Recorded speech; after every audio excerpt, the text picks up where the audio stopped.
To make Jester's giant lollipop, it's very easy. Just gather all your materials, then cast Spiritual Weapon, and poof, you have a giant lollipop. Just kidding, that's not how you actually do it. To make this prop, I started in the design phase. I took inspiration from what many other Jester cosplayers have done for their own lollipops. A lot have used pool noodles, but I chose to use EVA foam dowels. I knew from the start I wanted this prop to break down easily so that I could travel with it and store it more easily. With the design phase done, onto the materials. For this project, you will be needing some EVA foam dowels. Mine are 36mm from TNT Cosplay Supply. However, Yaya Han also has some available that you can get at your local Joann's.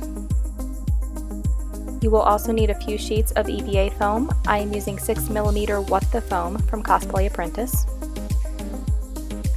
For my handle, I used 2 PVC pipes as well as 3 matching PVC couplers.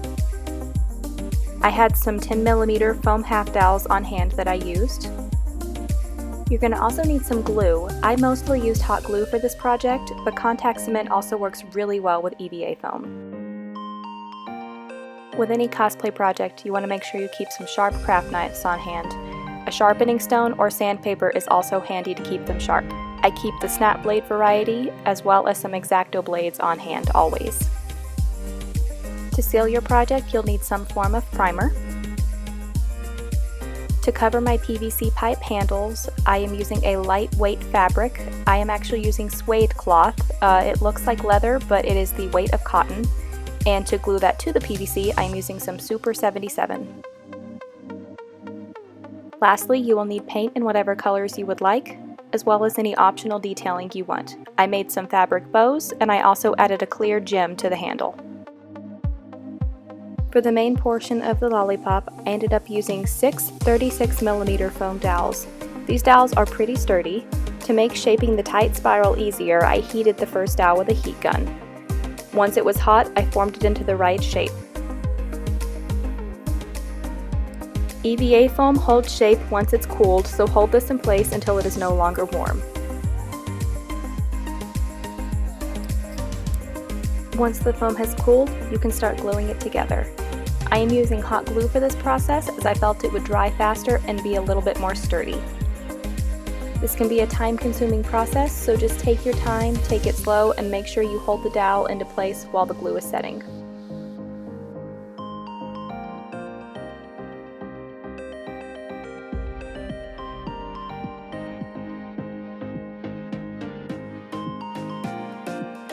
When you're ready to add another dowel, simply glue the two ends together and let that set up completely. Once it has cooled, you can go ahead and continue spiraling. While I was waiting on sections of glue to dry, I actually took the nozzle end of my hot glue gun and smoothed out any lumps and bumps that were forming in the hot glue. When you reach the very end, leave a small section unglued and cut the very end at a diagonal. Then glue this down into place. With that, the main portion of the lollipop is now completed. Before moving on, I went ahead and cut a little groove for one of my PVC couplers and glued that into place.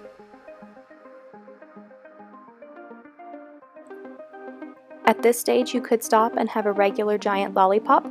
However, I decided I wanted to add the saw blade edge. To do this, I started by tracing the shape of my lollipop. I then drew the saw blade out around it.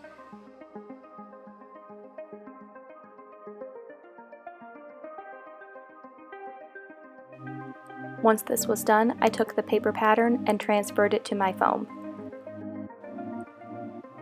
Let's quickly talk about foam sheets. You can use regular EVA foam at 6mm or higher. I wouldn't use anything lower than that. However, as I mentioned at the start, I'm using What the Foam from Cosplay Apprentice. This foam was created to be very sturdy and stiff. As I'm using this for a saw blade, I figured it would help it to not get bent or damaged. When it came to cutting the actual blade, I used a very sharp knife and took it slow. What the Foam is a little harder to cut than normal foam, but with a sharp knife it's very easy. On the very edge, I cut it at a 45-degree angle to mimic a sharpened edge. Once everything was cut, I began gluing the saw blade to the lollipop. Once it was all glued on, I used one of my 10mm half dowels to cover that seam.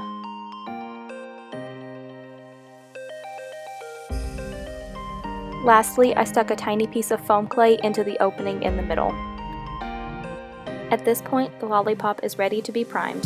You can use a few coats of Plasti Dip or a few coats of your favorite brush-on primer. As you can see, I'm using a brush-on primer for this.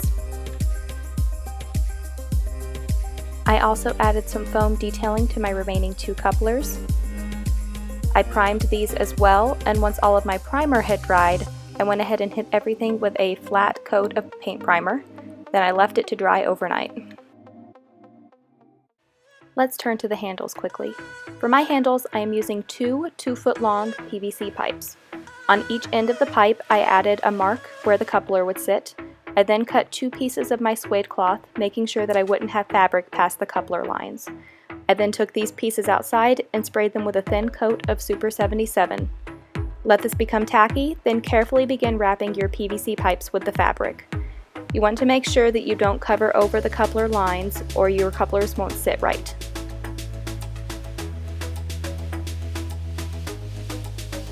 The final touches on my handles were 2 large fabric bows that I sewed the night before. The larger of the 2 I added to the top of one PVC pipe, and the smaller I added to the middle coupler.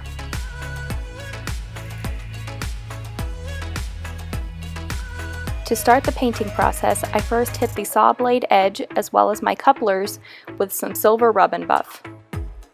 Rub and buff can be quite messy, so make sure you wear gloves. I then put down a base of pale pink paint.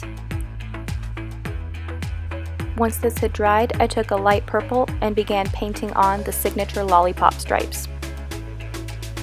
Once I had all of the purple stripes on, I took a darker purple and painted inside of the spiral seam.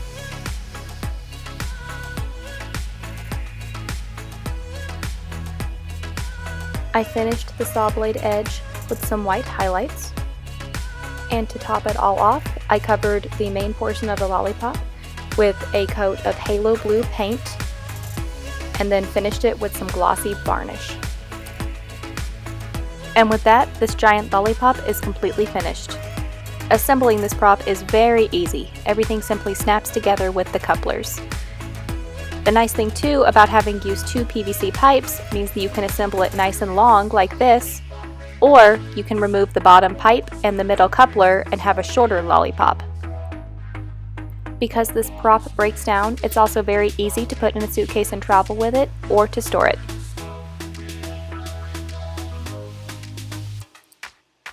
I hope you enjoyed this video, and I hope it was useful for your own projects. If you happen to make your own giant lollipop, I would love to see it.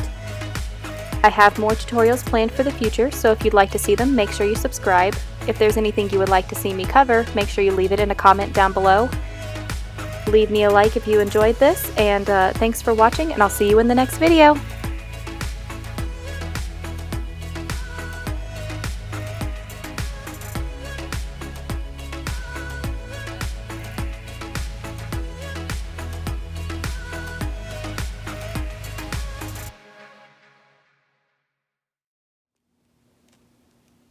Do you want another? Do you want another? Here you go. Oh.